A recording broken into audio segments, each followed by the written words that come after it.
সকাল বন্ধুরা, পূজা লাইফস্টাইলে আবার একটা নতুন ভিডিও নিয়ে সবাইকে জয়গুরু জানিয়ে চলে এলাম। আজকে হচ্ছে সোমবার, সপ্তাহের প্রথম দিন। সপ্তাহের প্রথম দিন তো জানি রবিবার, কিন্তু আমাদের কাছে না, আমাদের বাঙালিদের কাছে সপ্তাহের প্রথম দিন কিন্তু সোমবারই হয়। রবিবার দিনটাকে আমরা ভাবি ছুটির দিন আর সপ্তাহের শেষ দিন। আমার মতন তোমরা কারা কারা ভাবো অবশ্যই কমেন্ট বক্সে জানিও। আর আমার চেহারাটা দেখে কি বুঝতে পারছো কিছু কিছু কি আন্দাজ করতে পারছো? আজকে সকালে সকাল আমি সমস্ত সেরে ফেলেছি। স্নান, পুজো, বাসি সমস্ত যে কাজ থাকে, এঁটো বাসন মাজা, ঘর মোছা, জামা কাপড় কাচা, অলমোস্ট ডান। আজকে স্নান পুজোও কমপ্লিট। আর এখন কি করছি বলো তো? এখন দেখছি হলো আমার নিজের লাইফটা। দেখতে পাচ্ছ? Same same nighty. এই নাইটির কালারটা লাইভে তো একদম অন্যরকম দেখাচ্ছে, যেটা বুঝতে পারছি। যাই হোক, কারা কারা আমার লাইফটা দেখলে কমেন্ট করে অবশ্যই জানিও। এদিকে এখনও রান্না বসাইনি, মানে ব্যাপারটা কি, আজকে কি তাহলে রান্না থেকে আমাদের ছুটি? একদমই নয়, রান্না থেকে আজকে ছুটি নেই। তবে গণেশের আজকে রয়েছে ছুটি। গণেশের অফিসের ওখানে আজকে রয়েছে ভোট, সেই জন্য আজকে ছুটি রয়েছে। সেই জন্যই আমার কাজের রুলসটা একটু অন্যরকম হয়ে গেছে, একটু চেঞ্জ হয়ে গেছে। মেয়ে আর বাবা দুজনেই দিচ্ছে এখন একটা জবরদস্ত ঘুম ওই ঘরে। আর আমি তো সমস্ত কাজ সেরে নিয়েছি, কারণ আমাকে তো আমার টাইমে উঠতে হবে, আমার তো আবার পড়ানো আছে। 11:30 থেকে আজকে টিউশানি রয়েছে, সেই জন্য আমাকে আমার যথাসময়ে উঠতে হয়েছে।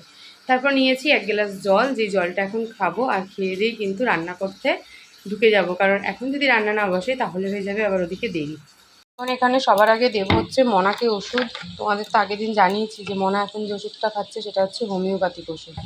আর হোমিওপ্যাথি ওষুধের জন্য এই 1/2 কাপ জলে, এই প্যাকেটের ভেতর না অনেকগুলো এরকম খাম দিয়ে দিয়েছে, এটার থেকে একটা ওষুধ নিয়ে এর মধ্যে এখন ঢেলে দেবো। দাঁড়াটা খুলে নিই, এক হাতে খোলা যাবে না। এই যে এই ওষুধটা ওকে এখন দিয়ে দেবো। অ্যাকচুয়ালি এই ওষুধটা খাবে তার আধা ঘন্টা পর, যেহেতু ব্রাশ করতে পারবে, সেই জন্য ঘুমের অবস্থাতেই আমি ওকে ডাকবো, ডেকে ওষুধটা দিয়ে দেবো। তাহলে কী হবে, ঘুম দিয়ে উঠে ব্রাশ করে নিতে পারবে। এদিকে রান্নাবান্না বসানোর জন্য একদম আমি রেডি, চলে এসেছি। সবার আগে বসাবো হচ্ছে, দেখতেই পাচ্ছ কালকে বাঁধাকপিটা কেটে রেখে গেছি, সেই বাঁধাকপিটাকে সবার আগে এখন ভাপা বসাবো। তার মধ্যে জল দিয়ে এটা এখন আগে ভাপা হোক। ওদিকে ভাপা বসিয়ে, বাঁধাকপিটাকে ভাপে বসিয়ে চলে এসেছি আটা মাখতে। বানাবো কয়েকটা রুটি। আজকে যেহেতু গণেশ বাড়িতে আছে, সকালের তো একটা টিফিন দরকার। আর লুচি, কালকে যেহেতু লুচি খাওয়া হয়েছে, আজকে আর লুচির পাটেই যাব না, তাই রুটি বানিয়ে নিলাম সকাল সকাল। না হলে গণেশবাবু উঠে বলবেন, কী গো কচুরি নিয়ে আসবো? আমি বলবো একদমই না। কি বলো তো, শরীর ভালো না তো, ওই জন্য এখন এগুলোকেই অ্যাভয়েড করা হচ্ছে। দেখো বসিয়ে দিয়েছি হলো মাছ ভাজা, মাছটা ভাজা হচ্ছে। আর ওদিকে চলো, এদিকে হচ্ছে রান্না হবে আজকে খারকোল পাতা বাটা। খারকোল পাতাটাকে কল থেকে ভালো করে ধুয়ে নিয়ে আসি। এখানে খারকোল পাতা, কাঁচা লঙ্কা, রসুন, এই তিনটেই আছে। ঘুম থেকে সবাই উঠে পড়েছে, আর আমার তো টিউশানি বেলা 11:30 দিয়ে। সেই জন্য সকাল সকাল ওই যে বললাম সমস্ত কাজ সেরে নেব, কিন্তু সমস্ত কাজের 12টা বেজেছে এই ছুটি বলে। এই একবার উঠি চা করতে, একবার উঠি ওদেরকে এই দিতে, একবার উঠি ওদেরকে ওই দিতে, এই করতে করতেই আমার কাজের 12টা, 13টা, 14টা। চা আর কেক, এই হলো গণেশ আর আমার খাবার। আর এদিকে গণেশকে দেবো প্রথমেই 1 গ্লাস জল, ওর আছে গ্যাসের ওষুধ, সেই গ্যাসের ওষুধটা সবার আগে খেতে হবে ওকে। ওদিকে রান্না হচ্ছে, আর এদিকে তো দেখলে চা খাওয়া হলো, কেক খাওয়া হলো। ওই যে গণেশ দেখো কেক না খেয়ে চলে গেছে, ও কেক খাবে না। যাই হোক, এই কেক নাকি অতটা পছন্দ করে না, তাই জন্য প্রজাপতি বিস্কুট দিয়ে খেয়ে গেছে। আর এদিকে কেকটা রয়েছে, থাক, ওটা মনা খেয়ে নেবে। আর আমি এখানে বসেছি হলো কাটতে কালকের সবজি। রান্না যখন ওদিকে হচ্ছেই, আর এদিকে ভাবলাম যে কালকে সবজিগুলো কেটে গুছিয়ে নিই, কারণ এরপর তো আবার টাইম পাবো না। তো চলো সবজিগুলো কাটি, কেটে গুছিয়ে ফেলি।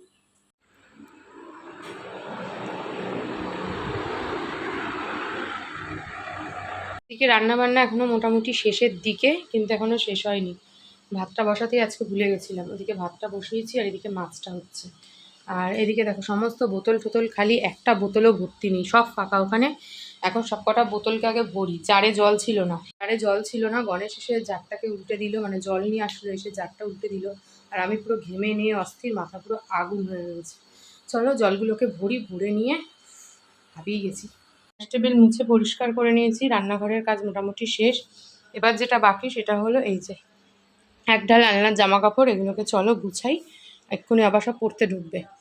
এখন খাবো হলো টিফিন। মনার টিফিন খাওয়া হয়ে গেছে, দুধ রুটি খেয়েছে মনা, আর আমরা খাচ্ছি রুটি দিয়ে বাঁধাকপি দিয়ে। বাইরের ওয়েদারটা কেমন মানে ঘুম মেরে রয়েছে, রোদ নেই কিন্তু একটা ব্যবসা গরম। আর গণেশ এই সবে বাড়ি ঢুকলো, নিচে বসেই খাচ্ছে, উনি আর উপরে বসতে পারেনি। আমি চেয়ারে বসে বসে খেয়ে নিই আগে, জোর খিদে পেয়েছে, তারপর বাসন মাজতে হবে, কলে এক্ষুনি জল আসবে, বাসন মাজবো, জল ভরবো, তারপরেই পড়াতে বসবো, কারণ 11:30 দিয়ে সব করতে ঢুকবে। নাইটিটা চেঞ্জ করে ফ্রেশ হয়ে নিলাম, কারণ ওই নাইটিটা পরে মাছ ফুস ধুয়েছি, রান্না করেছি, তো একদম মনে হয় গায়ের সাথে আমার এঁঠো আষ্টে পিষ্টে রয়েছে এরকম মনে হচ্ছে।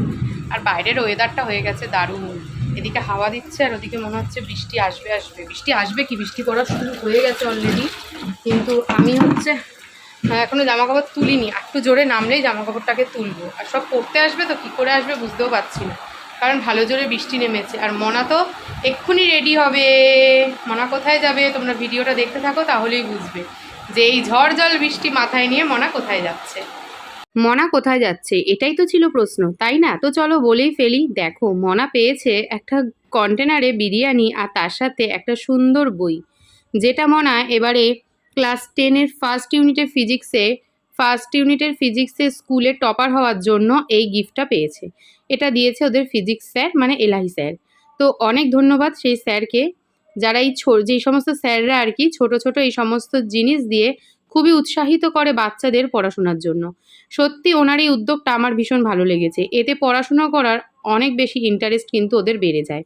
ওদের অনেক বেশি চাহিদা থাকে যে কি করে আরও ভালো রেজাল্ট করলে আমি আরও ভালো উপহার পাবো, কি বন্ধুরা, তাই না? এটা কিন্তু ভীষণ ভালো উদ্যোগ। আর দেখো, জীবনের প্রথম পাওয়া বই বলতে পারো, কারণ এর আগে মনা হয়তো র্যাঙ্ক করেছে, তবে সেভাবে উপহার কেউ কোনোদিনও দেয়নি, তাই আর ওর পাওয়াও হয়নি। তবে এটাও জীবনের শ্রেষ্ঠ উপহার। শুভ সন্ধ্যা বন্ধুরা। দুপুরবেলা খাওয়া দাওয়া করে একটা লম্বা ঘুম দিয়েছিলাম, তার কারণ বাইরের ওয়েদারটা ছিল জাস্ট দারুণ, কি আর বলবো তোমাদের। এত পরিমাণে বিদ্যুৎ চমকেছে, বাজ পড়েছে, বৃষ্টি হয়েছে যে ওয়েদার পুরো কুলকুল করে দিয়েছিল। তো এই যে চা আর প্রজাপতি বিস্কুট, এটা হচ্ছে আমার বরমশাইয়ের জন্য। ওনার তো আজকে ছুটি, মানে ছুটির মেজাজেই রয়েছেন উনি, বিশাল আনন্দে। আর ওদিকে আমার কন্যা এখনও অবধি ঘুম দিচ্ছে। আর আমি এই যে চা নিয়ে চলে যাব এখন পড়াতে। আমার তো আর ছুটি নেই, আমার ডিউটি তো আমাকে দিতেই হবে। গণেশ বলেছিল আজকে ছুটি নাও, আমরা তিনজন মিলে একটু ঘুরতে যাব, কিন্তু না, ওই যে সপ্তাহের প্রথম দিন ছুটি নেওয়া একেবারেই পসিবল হবে না, সেই জন্য আর ছুটি নেওয়া হলো না। বললাম যে না, কোনো প্রয়োজন নেই, আমি যাব না। যদি কোথাও যেতে হয় তুমি আর মেয়ে যাও, একটু ঘুরে আসো, কারণ গণেশের একটু মন চাইছে কোথাও ঘুরু করতে যেতে। আসলে শরীরটা ভালো না তো, আর বাড়িতেও রয়েছে। ভেবেছিলাম ভিডিওটাকে ওখানেই শেষ করে দেবো, কিন্তু ওই যে আমার বরমশাই দেখি আবার সেদে পড়ে আমার জন্য একটা ভিডিও বানিয়েছে। মেয়ে আর গণেশ দুজন মিলে বেরিয়েছিল, নিয়ে এসেছে ফুচকা। আমিও আর লোভ সামলাতে না পেরে পড়াতেই উঠে এসেছি 2-3টে ফুচকা খেয়ে নিতে। তবে এখন বেজে গেছে প্রায় রাত্রির 9টা, সবারই পড়া কমপ্লিট, এখনও গার্জিয়ান নিতে আসেনি, ব্যাস শুধু এইটুকু বাকি আর কি। আর আমি চলে আসলাম একটু ফুচকা খেয়ে নিতে। আমার খাওয়ার পর মনা লাইন দিয়েছে, মানে ফুচকার দোকান বলতে পারো, যে যার মতন আসছি আর ফুচকা খেয়ে নিচ্ছি। ব্যাস চলো, আজকে দুজন মিলে গিয়েছিল একটু স্মার্ট বাজারে, কি কিনে নিয়ে এসছে চলো এক নজর দেখিয়ে নিই। স্মার্ট বাজার থেকে কিনে নিয়ে এসেছে এই ছুরির সেটটা আমার খুব দরকার ছিল, জানো তো। ওই ধরো বড় বড় সমস্ত বাঁধাকপি, মোচা, থোড়, তারপরে এই মাঝারি ছুরিটা দিয়ে অন্যান্য সমস্ত সবজি, আর এই বড় ছুরিটা দিয়ে না মাংস, মাছ এগুলোকেও পিস করা যাবে। বটি দিয়ে নিচে বসে কাটতে অনেক বেশি সুবিধা হলেও ছুরিগুলো কিন্তু ঘরে খুবই দরকার। কি বলো তো, কখন কোনটা কাজে লেগে যায় সেটা কেই বা বলতে পারে। যাই হোক, চলো আজকের মতন ভিডিওটা এখানেই শেষ করলাম। সবাই ভালো থেকো, সুস্থ থেকো, দেখা হচ্ছে আবার একটা নতুন ভিডিও। টাটা।